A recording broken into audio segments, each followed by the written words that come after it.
number 21 going to the rafters.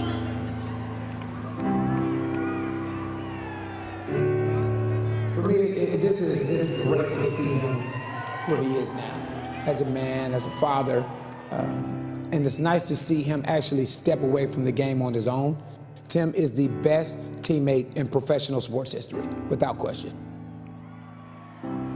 He put us on a level, along with David, where we were a championship contender every year. You can imagine getting ready to play against a Tim Duncan Spurs team where you have to plan and scout on how to defend Tim Duncan. I mean, he had the footwork, the hands, the drop steps, the timing. He had the IQ of a guard on the team. It was just great to see another big man who loved the game. He had all the tools, he had all the physical, the size, he had all the ability. But you see that every day in our league. You don't see the guys with the passion or the work ethic all the time, and he had all of it. He had all the ingredients, and they came together perfectly. And on top of that, you know, he's a great individual to be around. So, you know, he made it better for us because we all want to be around guys that are nice guys and good guys, and it always helps your team when your star is that way. You know, he was so inclusive. He'd bring everybody in, and those summer workouts started, you know, the culture and brought the team together and so forth. And it was easy just to watch him and emulate what he did. And if, you know, the best player on the court's working this hard in August, then we better be working that hard too. Late nights on the road during the finals, we would just kind of hang out a little bit, and a lot of times we shared at that moment. That's where I really got a chance to see how vested he was towards everyone. He gets joy out of other people's success, and that's hard in this day and age, in this game where it's so much about me, me, me.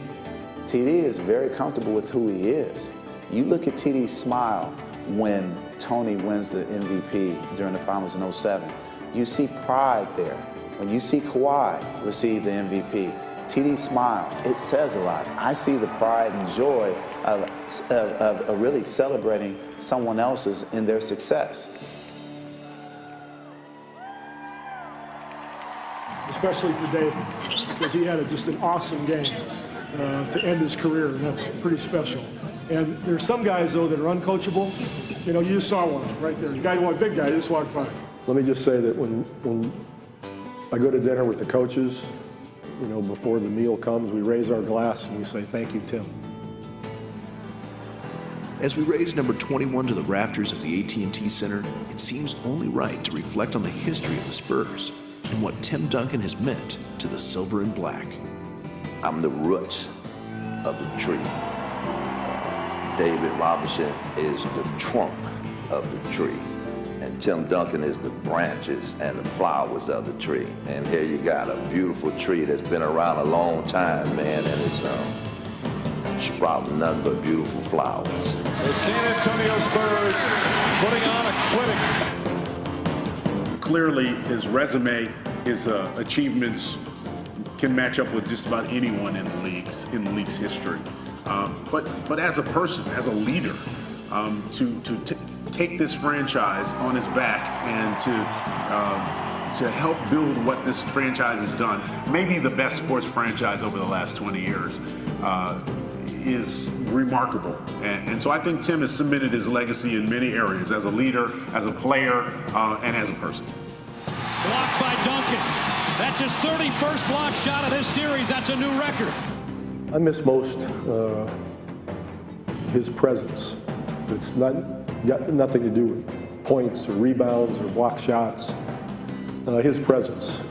When you walk in the gym and you see him there before practice or after practice, or you see him with his arm around a rookie, talking to him, just the empathy he has for teammates, his ability to welcome everybody into the culture and make them feel comfortable, his humor, which not too many people know about, all those things are huge. He was the base from which we all knew where to operate and how things should be done.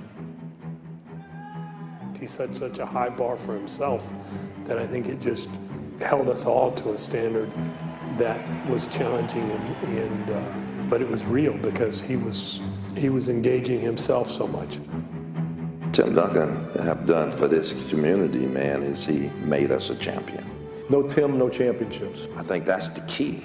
You know, your whole goal is to put a team on the floor that understand the objective is to win. As Parker and Duncan pick apart the Cavaliers. You know, he's a great leader, you know, on and off the court. He cares so much. It's very rare that you have superstars that's so unselfish because he didn't care, you know, who score, who pass, who rebound. He just wanted to win. And so when you have your main guy being like that, everybody has to follow. It's all San Antonio. It's classics basketball. I think the most unique and remarkable thing about him was just the quality of player he was on the court and how he wanted always just to be recognized as a player and about getting your team to the situation that you dream of, not about him making it to the All-Star. Or those MVPs were not about him trying to get those MVPs. He was just so much better than the rest that's why they got it, and his teams were amazing. So I like his way of being absolutely the best without just having to say it. Just people will notice. Tim Duncan with tonight's game has passed Kareem Abdul-Jabbar. He's played more playoff minutes than anybody in the history of the NBA. From a former basketball player to another legend of the game, you did it the right way. He's grown as a person, as we all do, through experiences. But his inner core, he was over himself when he came in. And after all these accolades and all this success, he's still gotten over himself. Hasn't changed a lick.